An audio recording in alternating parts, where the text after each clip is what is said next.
welcome. It's me, Brandy P. with Yes, I Am the Veteran, and this is two for this week. And I'm very thankful that we have the amazing Daniel Faust here tonight with the Warrior to Superhero podcast on to do a cross podcast with us. Well, I actually shortened that a bit. But before I get too far ahead of myself, did you want to go ahead and maybe introduce yourself, Daniel? Yeah, so Daniel Faust, veteran, 22 years, and the host of the War Hero to Superhero. Actually transitioned. We're not doing a podcast anymore. We're doing a digital TV show on Legrity Media. So you can catch that out at Legrity. It's Legrity. And our heart and our goal is to help military, veterans, and first responders transform their lives from the bedroom to the boardroom. We chose the living room today. We didn't want to creep you out of a bedroom. So hopefully, as you learn us, you'll be more comfortable with our background. Well, you're married long enough. I mean, everywhere becomes there, right? But no, I think that what you're doing is awesome. And I mean, you've got a lot going on. What was the story behind like the name of your show? Because it's a pretty interesting name. I'm not gonna lie, I've seen a lot of podcasts, and yours by far caught my eye pretty quickly. Yeah, and so have I. I've seen many podcasts too in that particular regard. I had a really stupid name about several years ago. So when I started out and I got out of the service and I wanted to help, and I started out with Christian marriages, and I was going to go to churches to reform Christian marriages and whatnot. I went in combat boots, khaki pants, and a button-down shirt, and the short haircut. I'm always sporting it. So I literally was sporting the war hero to superhero mentality in that particular regard. But the name didn't come to me then. It was Perspectives and Reflections. I was just helping out relationships. It actually sounded like a spa. So we later on did that for a season. That kind of flopped, did a bunch of radio and a bunch of live shows and everything else. And we eventually changed the name, the company name, to Learn and Live.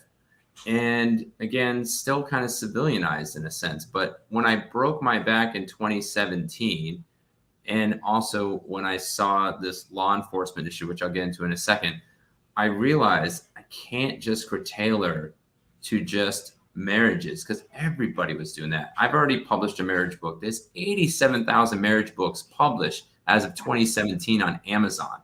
So when I got out there, I started seeing, I'm like, we start as war heroes, and then what do we do after that? We kind of blend into the side. And I actually, when I broke my back, I was like, I need to focus on my military and veterans.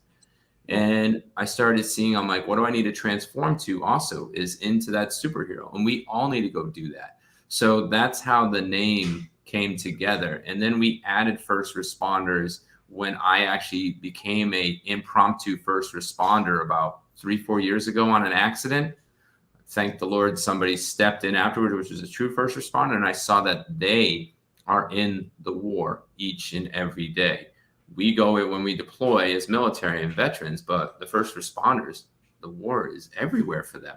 So that's why we did that, because we want to see you transform from that war hero to that superhero. So that's the reason why, is that's where the name came from. Literally had to break my back to go over and to focus on who I'm really called to do, to serve. You meant literally break your back, not like figuratively, like a lot of us complain about. That's the wild part. I mean, yeah, November 2nd of 2017, fortunately I was on annual tour, and it literally went over and broke L4, L5, S1, went from a 2-pane scale to an 8-pane scale, almost hit the concrete in the parking lot going to work. And I asked the Lord for strength, because at the time we were struggling with almost homelessness. So I'm like, this was the only thing that was bringing in revenue. I said, Lord, whatever I need to go over and do. I strengthened back up. In my belief, he gave me that strength. I walked to the car, it subsided to a 2, got to work again. It spiked to an 8, almost hit the concrete again. I army crawled, literally army crawled. Like, that crawl was helpful, Army. I learned. Yes. Air Force doesn't know how to crawl. We don't. It's Army crawl. And it was helpful. Yes. Hey, Greg. Hey, Daniel. Yep. Daniel's right. Yep. So literally, I had Army crawl in there. And then I got Air Force smart in a sense. And I'm like, I have a cell phone. Why am I still crawling in the building? So then I call on the cell phone, and I worked in a medical unit at the time. And I said, hey, Chief, my back's really hurting and I'm crawling into the building. She's like, say what? I said, I think I broke my back. And then they came out and they tried to help me, but it actually hurt worse. So several hours later, I found out my L4, L5, S1 disc like ruptured out, and I had to learn to literally how to walk again. Yeah. I can imagine the physical therapy that would have gone into that. I mean, those surgeries, it takes a year to 18 months, if not more. And that's like with today's medicine. The fortunate blessing is that I didn't have to get surgery. So I literally just had to go through physical therapy for 3 months. Like it was enough of a rupture to cause learning how to walk again, but I didn't have to go and get surgery. So a lot of prayer and physical therapy, and then also military orders, which that was the blessing, because I'm like, now I'm broken. They're going to stop my orders. And now I am going to be homeless by the time I get out of this hospital. But then MEB now too. Say again? You're like, I'm getting an MEB too. Dang. I did not know that at that time. So the thing is that was a beautiful thing about the military, is that if it happens on annual tour, it's a medical contingency order.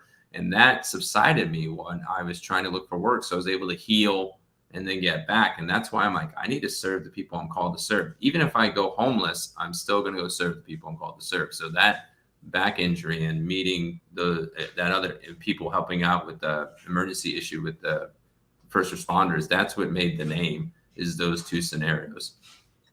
I think it's amazing that you were able to like use that experience to help other people as well after you were healed enough, so it was not just you were learning to walk again, right? That's a whole process in itself.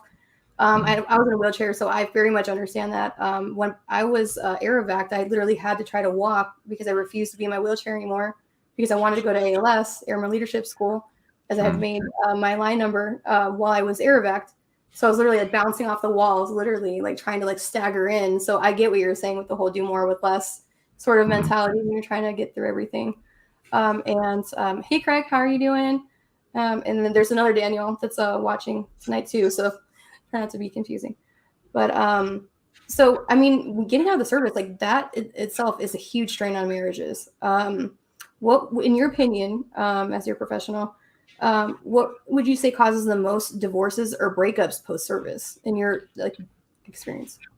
I think because of all the things that happen cataclysmic. So it actually goes further back. We go over and invest too much in that war room or boardroom, whatever term you want to go over and use. And we focus on that too much. So then now that this entity that was holding the marriage together, this boardroom or war room mentality, and now you're getting out of the service, you don't know how to focus on your bedroom, which is your marriage, focus on the living room with your kids. And now you're still trying to figure out your new boardroom and everything else. And it's like, do you go entrepreneur and everything else? And you really don't know your mission. Chris Hoffman, which is a veteran transition coach, fantastic guy. He teaches these great skills. And the thing of it is that if we don't have those skill sets from the bedroom to the boardroom, and we're just learning one, our marriage is holding on by threads. And 61% of divorces are pursued through the spouse, typically the wife, that will go over and do that. As educators, we know to do more and do less, and see a lot on the front lines of school. Yeah. So I could totally relate on that. And probably the educators too, is like once you leave that environment and you have that community, and now that community is destroyed, you have nothing left. And if your marriage was already in shambles, then that's probably the reason why the expedited divorce that goes over and happens. And that was even myself. It was like 2013 and I threatened divorce. And it was on my wife's birthday. So I am the scum of the scum when I was at that point. I was like, I allowed the boardroom to destroy my bedroom and my living room. And by God's grace and a lot of healing and a lot of work, that we are still married to this day. She's right about to do a campfire with the kids in a few minutes. So we're literally recording live. So if you want to come out to Dover, it's over, but we'll have a campfire. But that's I think the reason why is that we have to pursue the bedroom first. Our marriage is what's going to sustain long-term. Our kids are going to sustain long-term. I'll give you a perfect example. May of 2012, I got kicked out of active duty. And in 30 days, I tried to call back the staff. And if anybody understands medical staff, you have to teach people how to answer the phone. There's etiquette, these types of things. So I trained them. They did not remember me. And I was only gone 30 days. Yeah. And you're like, your spouse and your kids are going to be there. So strengthen that up. So when you're out of the service, you can go over and thrive. I went through 70 jobs between 2012 and 2019. None of those people typically contact me. It's our veteran community and our family. So get your bedroom and your living room straight. Maybe some of your veterans will be part of your living room. Get those people straight so then you can have a strong marriage, strong family. Because even 70% of jobs are found by people.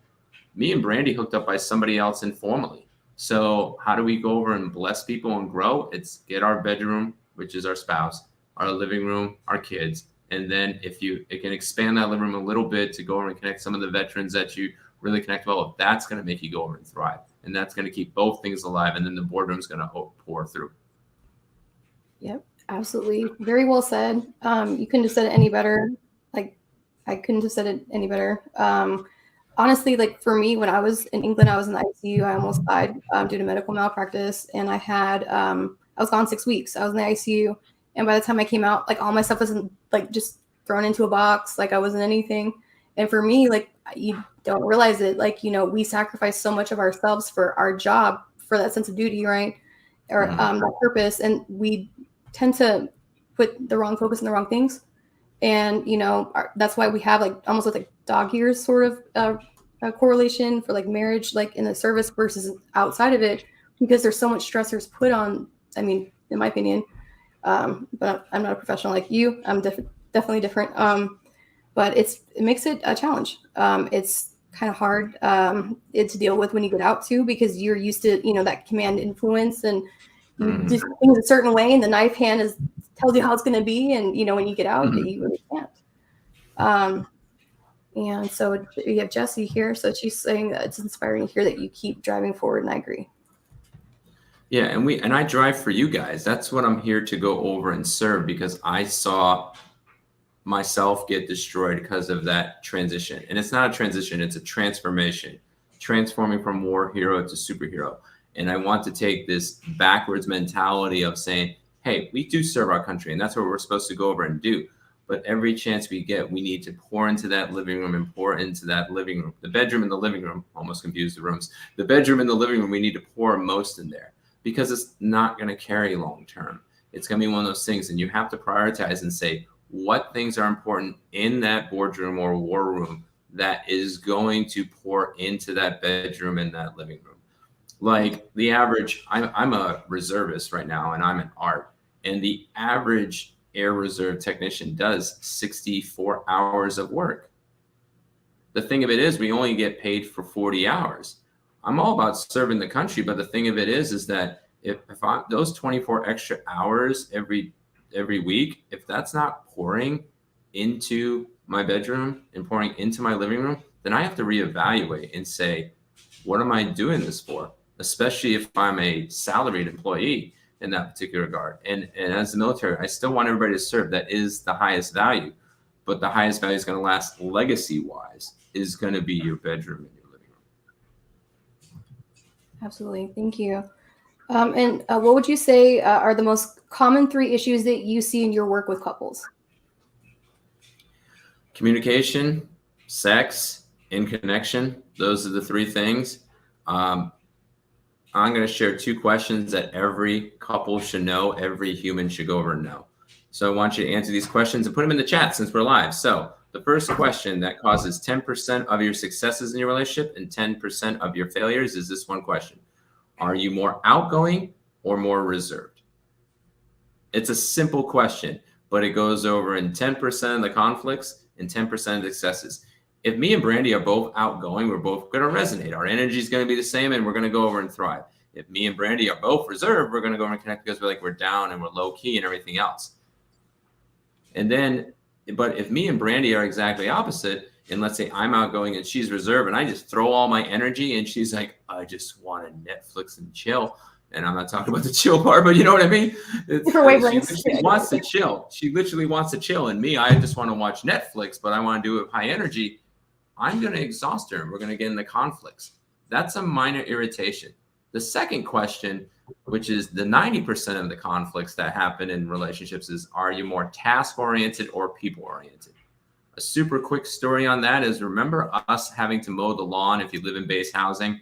Everybody hates going over and doing that. It sucks. And then you have the either super old dude or super crotchety person that goes over and evaluates and says it's not long enough or short enough. If you're more task oriented, you're out like a field marshal. You're trying to get this done at 5:30. If you're more people oriented, you're getting this done at 10:30, 2:30, or hire somebody else to go over and do it. But if we're both task oriented in the marriage, we're both like field marshals and we'll get out there and work it well together. If we're both people oriented, we're going to screw it and we're going to hire somebody. So, but if I'm more people oriented and you're more task oriented, 90% of our conflicts are going to come that way. Because if I'm the one mowing the lawn and you tasked me to go do it out and I'm getting done super late because I'm hanging out with friends, I'm drinking, and I'm more concerned about my buddies on the weekend than the lawn, guess what? We both live together. We're both getting written up together, and vice versa. Or if you take and go do the lawn and you gave it to me, and then I think I'm insulted because you didn't think I was going to be responsible, then the conflicts come back and forth. 90% of marriage conflicts come up as like it's from task oriented to people oriented. When you take those two questions and combine them together and start understanding how you're wired, that's your communication style. You can watch more of my episodes more in depth with that, because I could go and talk about this for hours, but that's the main thing for me, is to understand that communication. The intimacy, it carries the same way. Those two questions carry into your sex life. And that's the same thing is for connection in that particular regard. Daniel says outgoing at work, semi-outgoing at home. Cool. So, and you're going to be a blend of these two questions, of course. So you can go to Tony Robbins' website, or at the end, you can go to my Linktree page and you find out more details about this. But once you answer those two questions and start understanding about yourself, the connection, the intimacy, and the communication goes over and changes. Absolutely. Thank you so much. That was an awesome answer. And so what would your advice be to someone that's dealing with intimacy issues due to MST? And what additional homework would you give to their spouse, if any? Well, you definitely got to learn their sexual personality style. So again, you can go to my Linktree page and go find that book to go over and read. It's called Body and Soul. You initially have to understand that to have a really good sex life, because it's not all about just like, hey, body parts come together and hot and heat. It's not just that. It's true intimacy. And when you understand that, that's the first thing. But then you add MST as another layer. And no one should have ever went through that. That's number one, is that you have to go over, no matter if you believe it or not, you have to go over and empathize with that spouse. That's number one. You're not going to be able to sympathize unless you both went through it. So you got to empathize. You got to put yourself in those shoes. What if that went through? And secondly, you got to look at marriage. If you look at marriage as a contract and you're having those rough seasons and you're not having sex, in regular intimacy and whatnot, you need to understand that there's going to be ebbs and flows, even without MST. There's some people that don't have sex for years or decades because of the communication or the connection piece. Now you add MST, that anything can be a trigger. So you have to build that trust in little bit by little bit. Inch by inch is a cinch. Yard by yard is hard. You can't go over and say, hey, it's been 3 months since removed or 6 months since removed and whatnot. You have to work with them. So more the emotional intimacy is going to have to be a bigger working on until they can go walk back into that, because sex is the only thing that affects you inside and outside. If I get punched in the face, I'm eventually going to go over and heal. I can trigger getting punched in the face, but it's not every day someone gets punched in the face. Sexual intimacy is supposed to regularly happen in marriage. So it's not like one of those things like, yeah, we're just doing it to have a couple kids and we're going to do it twice Catholic style and that's it. You want to be fruitful and multiply, of course, but it's also connection. So for that person going through MST, the partner that hasn't, it's your marriage is built in decades, not years. And your marriage is built for the end, not the beginning. Even if you didn't have sex for a decade, if your marriage lasts 80 years, it's going to be a blip on the radar screen for having that best friend. So what do you do for your best friend? You be there and support. You ask, you care, and you escort. I ask them what they go over and need. I care for them where they go over and need. And then I escort them down the path for healing in that particular regard. So if you continue to go over and do that, long-term, your marriage will go over and thrive. Because this outside of MST, there's some couples that are like, if I'm not emotionally connected, I'm not going to have it. So you could have the same distance, and that's the same thing you have to do ask them what the person needs, care, truly step in their shoes, and then escort them down the path for that healing, and have your marriage looking at it in decades and not in just years or moments. And I think all of us definitely tend to look at things in the short term and not in the long term. And I think that's something that we really need to start doing more of. So MST, for those of you that don't know, is an acronym for military sexual trauma, i.e., someone that was assaulted sexually while they're in service. And it absolutely can have catastrophic results on your sex life or relationship, especially with trust issues and more. So, I mean, we really appreciate that answer. I don't think I've ever asked a question quite like that before. So we definitely appreciate your insight. Yeah, and a person that's really a hero in that's helping people is Janae Sergio. I'm not sure if you ever met her. She's a veteran that's gone through that, Navy veteran. She's not only gone through it like when she was a civilian, but she also gone through it through the military. And she just talked about it today on her TikTok. I don't know if the phone was listening while I was reviewing questions. Say again. Janae Perfectly Flawed, right? That's her name. She's the author, right, or something? Yeah. She's Perfectly Flawed. Yeah, that's the one too. So and she's been on. I think I've been on her show or vice versa. So many people I go with, but she goes over and say it's a thing every day. It's something that's inside. So it's just, hey, have that long-term commitment. And she's now been married, I think about the same amount of years as I have. I think about 16 years.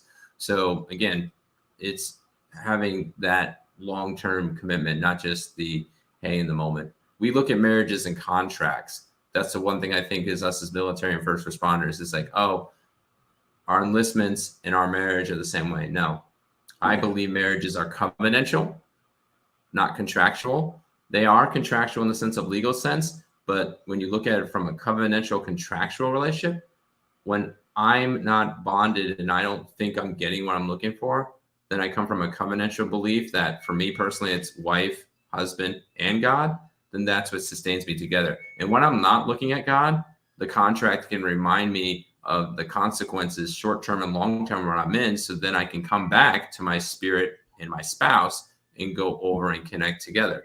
When we look at it as just that's why these triggers, we need to actually take the vows seriously, and that's how we thrive compared to just, hey, marriage is comfortable. I can go into stories about my marriage sucking and realizing now it's the hottest thing since sliced bread. And I'm telling you, it's been a great pretty hot. So, I mean, I could see that. Say again? I said, your lady is pretty amazing. So I could see that. Oh, you actually seen her. Have you looked at her Instagram page? Yeah. What, you guys like a picture together? Like when you guys were doing some of your talks, I was like, wow. Oh, yeah, on that. But I know she's been recently upping her IG. So I thought you saw like a recent photo of her. So. Well, like creeping her out, but I mean, now I want to go look now, but no, it's totally fine. It's totally fine. And that really encourages her too. And that's the thing I think with ladies in general, we can encourage and gentlemen about, hey, someone can be attractive and not get all derailed and everything else. So that was a compliment. Thank you. No problem.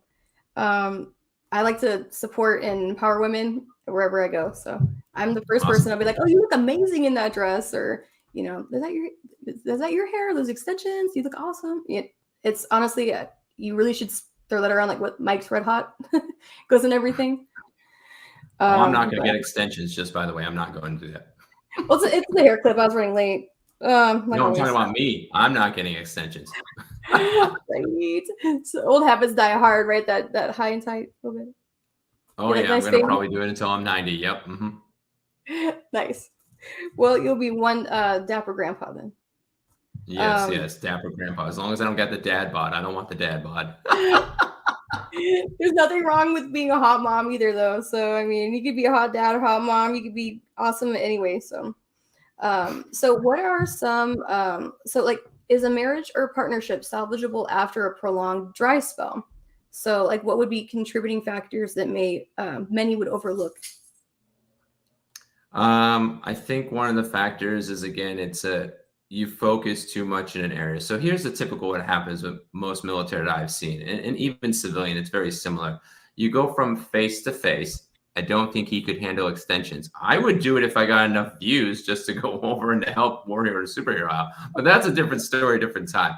So you go So you go over and you're face to face when you get married. You're intimate, you're emotional, sex is great, and everything else and whatnot. And for my marriage, it was like super quick. In 7 days, we were pregnant.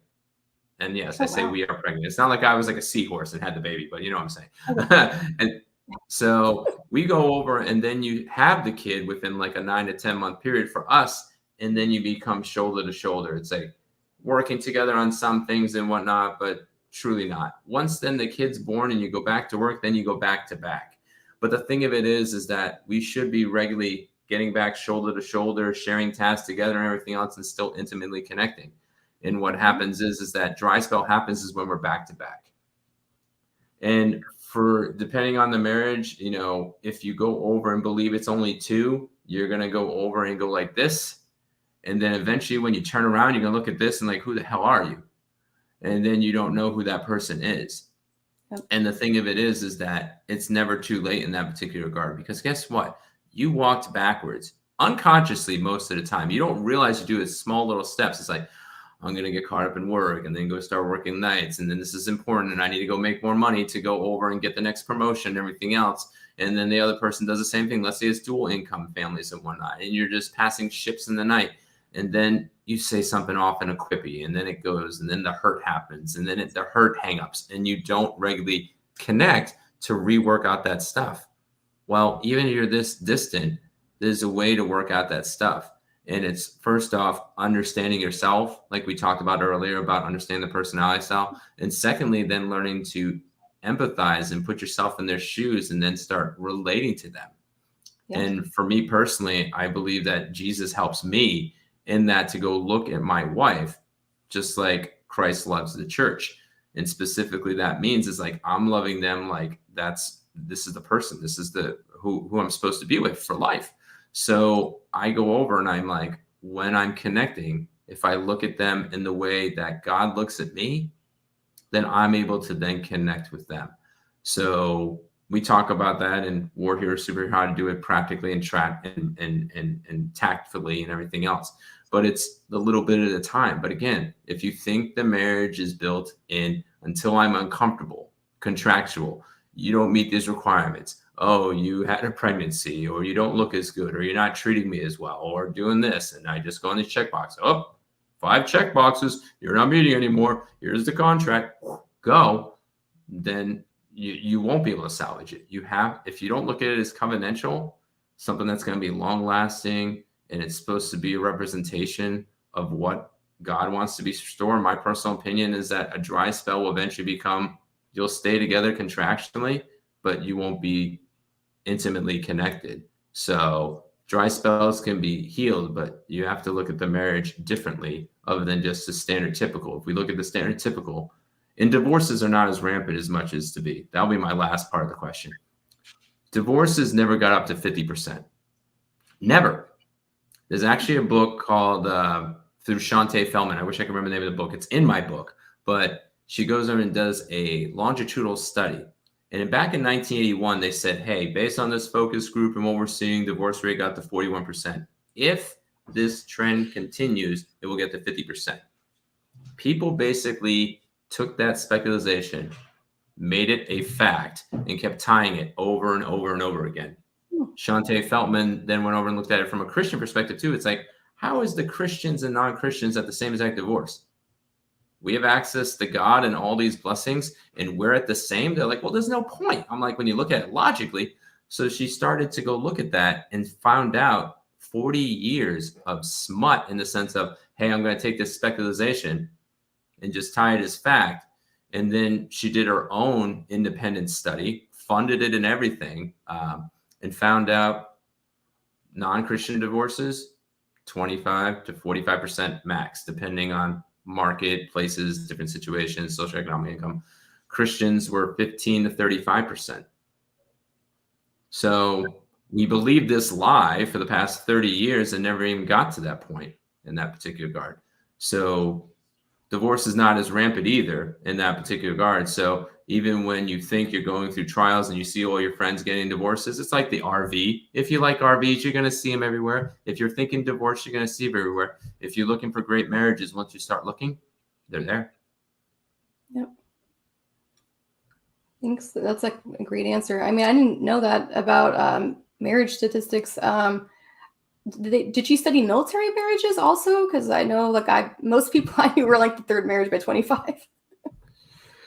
Military marriages are very hard to go over and study. The studies that I've looked from the DoD and everything else, and then the veteran side, the veterans get filed into the civilian sector afterwards, so there's no true veteran study. When they come from there, they're like 3 to 5%, but it depends on what your status is at that particular time, and then you're wiped off the list. So here's a very good example. Let's pretend me and Brandy are both married, and we're both mill to mill and everything else, and then they quote me in, and I say, hey, I'm getting a divorce. Well, I get that divorce. It only lasts so long on the paperwork. And then once the divorce is over in so many years, they don't count it anymore. And then if I change my status and go reserve or go guard or totally separate and get out, I'm not included in that statistic anymore. It's a constant rolling deer statistic in a sense. So they truly only can't capture it in that particular guard. We do have a lot more heavy lifted things that happen that can expedite it and make it more complicated to go over and stay married, but we don't have a true number. So I have to base on what the numbers that longitudinal studies go over and show, because the DoD is just answering the mail because people go over and ask for it. But you'd have to dedicate 5 to 10 years and track thousands, tens of thousands of people to go do it. So they're really truly only grabbing a sampling. I just go over and tell you, my goal for your marriage, if I'm meeting with you, consulting you, is a 0% divorce. That is my goal for you. Nice. And I will love on you no matter what direction you go over and go. But the thing is my goal for you, if I'm meeting with you or any of my staff and everything else, is a 0% divorce for you. That's the only statistic that I can guarantee. That's my goal and heart for you. Because at the end of the day, you too have to make that choice. Absolutely. And sometimes people make their minds up before, and it's just like you're finalizing this step. Hey, Mark. So Mark Eberly, he is the founder of the nonprofit Pause Healing Heroes. He's a former guest, pretty amazing guy. So what are some effective small ways that we can spice things up in a relationship when things go stale? First things first is go back to the basics. What'd you do to spice it up when you started? Let's say your love language is words of affirmation and you forgot to go give your spouse words of affirmation. Start working on that. And it's a muscle you have to go over and rebuild. It's like when we're dating, in a sense, our amygdala, our emotional center is on fire and we observe everything. I saw that you did your eyebrows today. I saw that you have beautiful hair extensions. Thanks for wearing that outfit. Compliment, a compliment, a compliment. And then you would go realize all this stuff. And then we get caught up in the mission, back in the mission, usually between a few months to a few years. The thing is our mission is to go over and to woo our spouse until it's over. So things like regularly dating, words of affirmation, bringing back the physical touch, all those other types of things. And then looking at the situation, like if your spouse was, let's say, a technical order, an Air Force instruction, or a mission set, or a project, or anything else, what do you do at work? You put your whole heart and soul in there. Take that same motivation and put that in there, even if it's a little bit of the day. You can spare 6 seconds a day to go think about why you got married to your spouse. That's actually in chapter 1 of our book, Leave No Marriage Behind. A moment of time. There's 84,000 seconds in a day. You can spare 6 just to think about why. And then hopefully you increase at that point, because if you're only doing 6 seconds a day after doing this on a regular basis, and then going over and then conveying that back to your spouse to go over and to do that, those things will cultivate relationship back. We do a monthly anniversary. Guys, I know this is going to hurt your soul. I just said this. I do a monthly anniversary.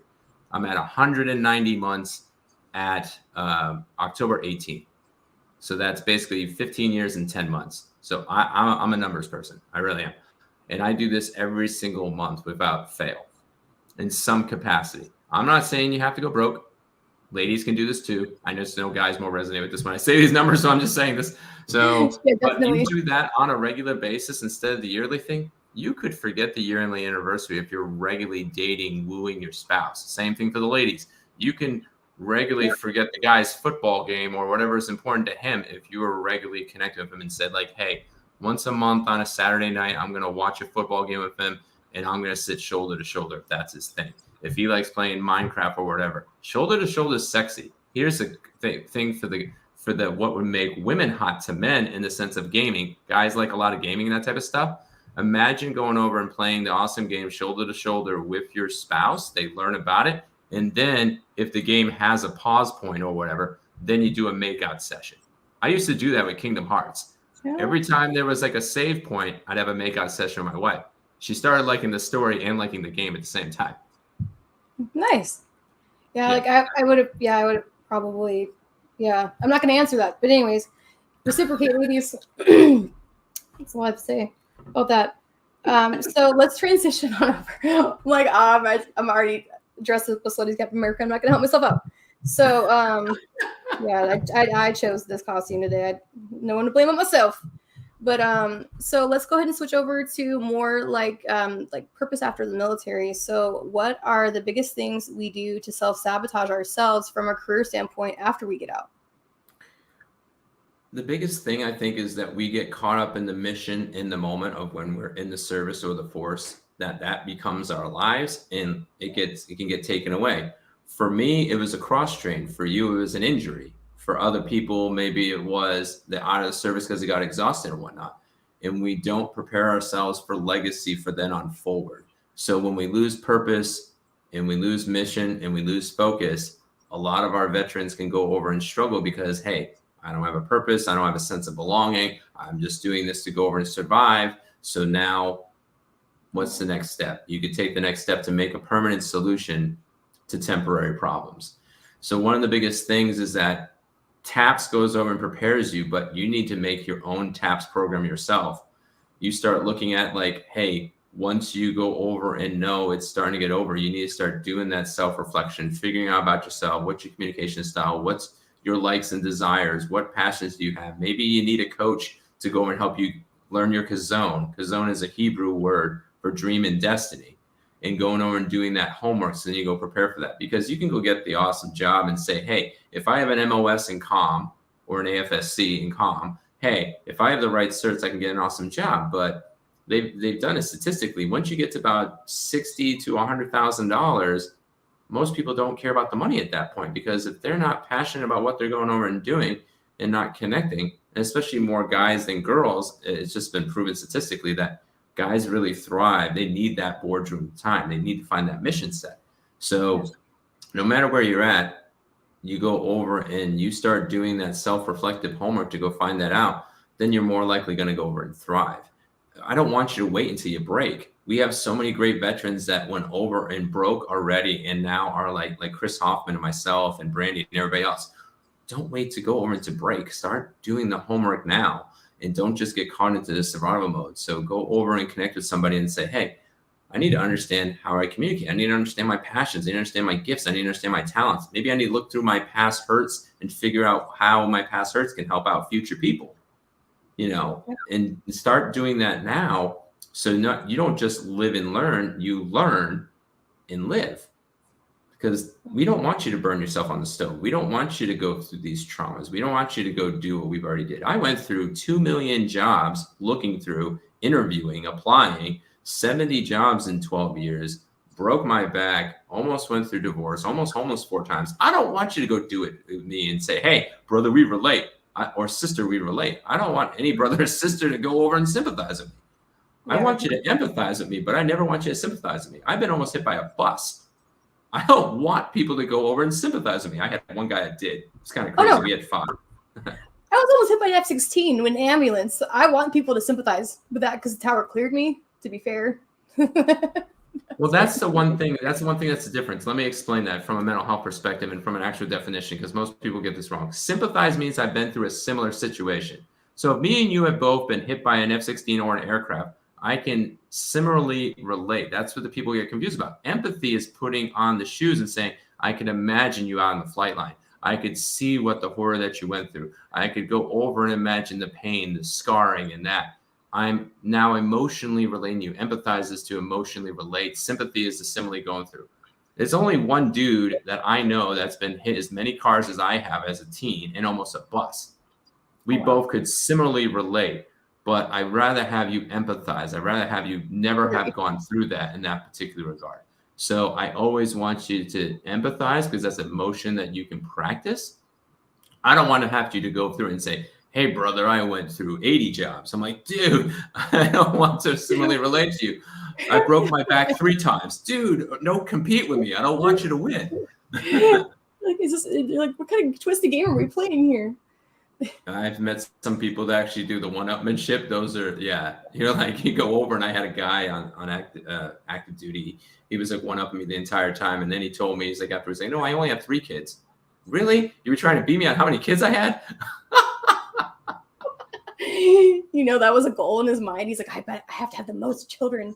That explains TRICARE very well to me. No, what I was going to say is, I remember sleeping through TAPS when I got out. So, and I know I wasn't the only one sleeping. So, I mean, and a lot of valuable information is given. You're right. And in all seriousness, and we don't get half of this information we need. And it's a very cold shock when you get out, because you really don't realize how comfortable you became in that environment until you're not in it at all anymore. So that's a big change. Yeah. And I went through TAPS again about 3 years later because I was on active orders. And I could tell the same thing is that, so if anybody's listening and you're in the service right now, you're going to forget 92% of it, but write it down, take the books, glean what you can go over and can, but have those resources back to then go over and leverage, because that's totally key. You might not leverage it in the moment because you just wanted to get out. That amygdala, your amygdala, which is your emotional center, is firing. 95% of your decisions every day is emotional. 5% prefrontal cortex. You thought it through, you made a good decision. You're betting on your emotions. But if you take the information down when your emotions are discharged, you moved away from the situation, you have a balanced keel, then you're more likely to go over and thrive. So don't go throughout the material. The biggest thing is don't throw out the connections. Don't automatically assume this is going to work. We've done this in the military. Why do we have contingency plans? We have contingency plans because things are going to fail. I hope that you thrive and you go to college and you get a $120,000 job and you go over and love it. But you could have that job 5 years down the road and you could be like, shove it. And you might be like, then you might remember that one guy that's like, hey, or girl that went over and gave you an awesome bit of advice of like starting a business and you knew about SCORE.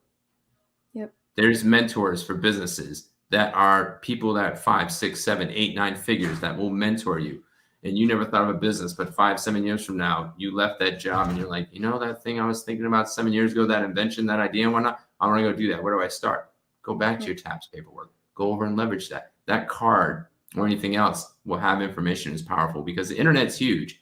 But when you have paper, it's something that will go over and last a lifetime, because the internet, things can get lost. You have that contact information, you have that network, it stays, and cultivate it regularly. Yep, absolutely. And so what is the importance of seeking help when you're struggling mentally? Because I know a lot of us do that whole do more with less, suck it up buttercup like mentality when it comes to mental health, especially in the service due to unfortunate stigmas. But like, what, in your opinion, would you say is the importance? The importance is to go over and deal with it now. So let's relate it to a different topic to give it a tie to it. If a guy or a girl was dysfunctional sexually, you wouldn't sit there and just allow it to be. Sometimes you do, sometimes you don't. It's the same thing mentally. That's going to affect everything else. Your sex drive affects you emotionally, mentally, everything else. Your mental drive and your emotional drive is going to affect other things. It's going to erode. Even your physical stuff, if you're not physically working out. So number one is, if you allow that one system to fail because you think, oh, I don't need mental health, I'm just fine and everything else, well, your emotion is going to go to crap eventually. And then your sex drive is going to go. And you might get ED or some other disease. I don't know what the women get in that regard. I don't know that strong enough. But those things will start failing you. All these systems that you have, mental, emotional, social, spiritual, sexual, and physical, help you go over and thrive. Total health force. So take it as a thing. It's like, take care of it. Also, I used to be a mental health technician 2.5 years, and I can say this for a fact, not just the statistics. 92% or more goes over and doesn't end your career. You can go in, go get help, at least 12 sessions for free. You don't have a diagnosis, that's totally fine. MFLAC, everything else. I still work with these people. They're really cool and whatnot. And you can actually go get help.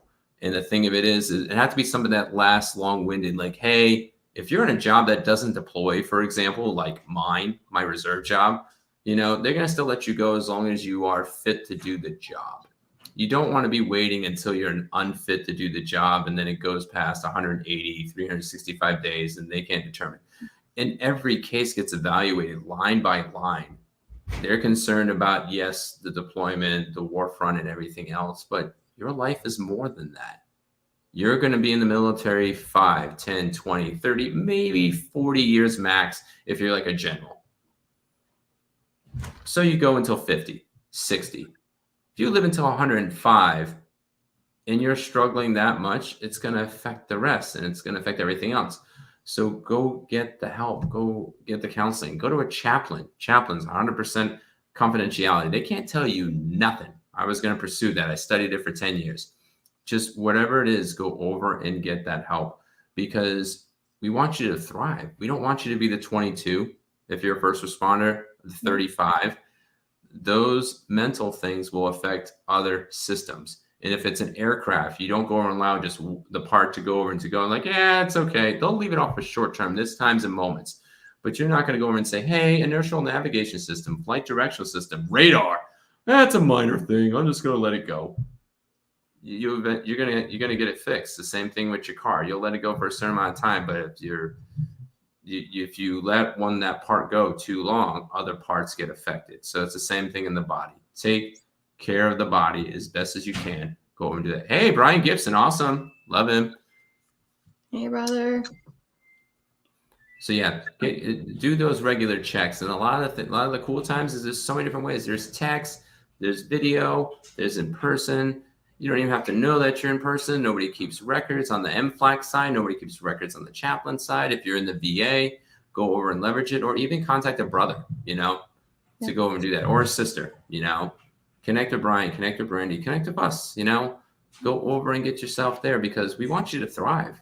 We don't want you to just survive because you have a mission. You have a kazone, which is a dream, a destiny, a mission that's going to impact the world. Yep. No matter if it impacts one person or millions, the thing of it is that you're important and you're loved and we want to go over and support you. So Don't go over and wait. And it's always easier when it's smaller. It's always easier when it's smaller. Same thing with divorce. I've been struggling with this for like 15 years and the spouse is like, I never knew. Right.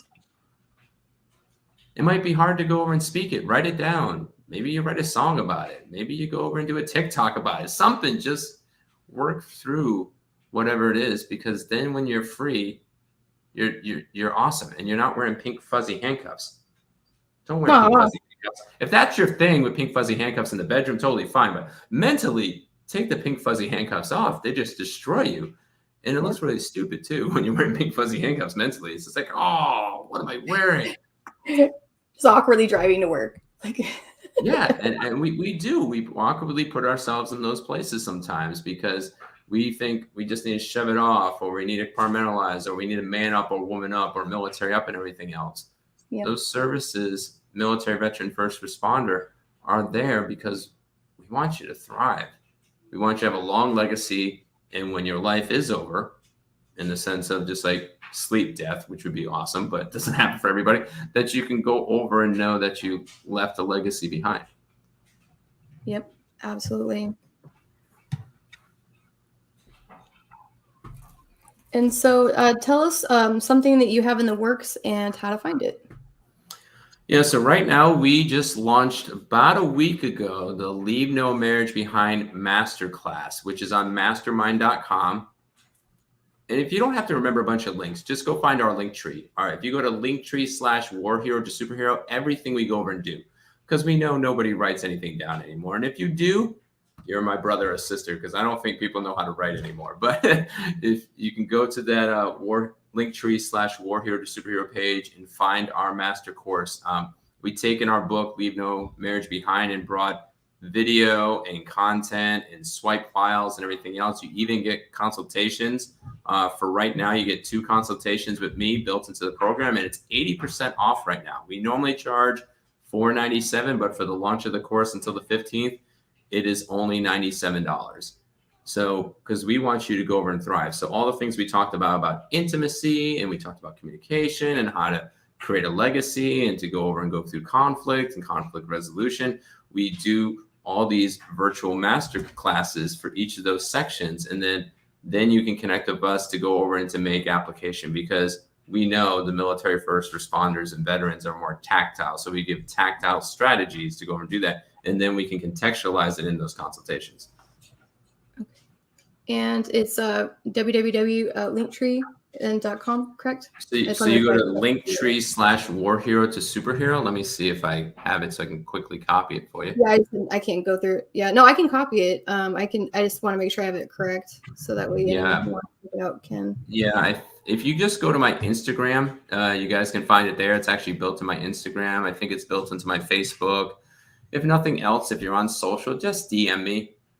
I know there's so much content and everything else. So if you're in the moment and you're struggling, just go over and find me and just send me a message. So it'd be warhero to superhero.com, not the from. I'm not sure where the from came. Sorry. Oh, I did that. It's okay. So the best way to go over is just find me on social. The good thing is that we're still small and growing, so you can personally talk to me, and that's totally fine. So I understand that you guys are busy. My heart is to have you go over and thrive. So if you can't remember a website, a word that I said, a pantomime, or whatever else that connected with you, I've been blessed with a pretty good memory, so I can go back and contextualize the conversation back. So, and your Instagram is the real War Hero to Superhero, correct? Yeah, it's that's the only thing hard about social nowadays. You try to go build a name, and someone's like, "Oh, they got that," so you have to add a the or and. Like on TikTok, it's War Hero to Superhero rebooted, because I got booted out of TikTok, so I had to rebuild the. Yeah, so I had to rename it. So no worries. I just want to make sure that our viewers can find you and reach out, because I know that people definitely always have questions. So it's great for people to be able to just have that there. So I just want to make sure that they had it. Go ahead and close us out with some parting words, Daniel. What's some wisdom you want to impress upon us? So, in all things that we go over and talked about, is that my personal belief is to help you to go over and thrive. Start with your bedroom. Connect with your spouse on a regular basis. Face to face, shoulder to shoulder, back to back, all those.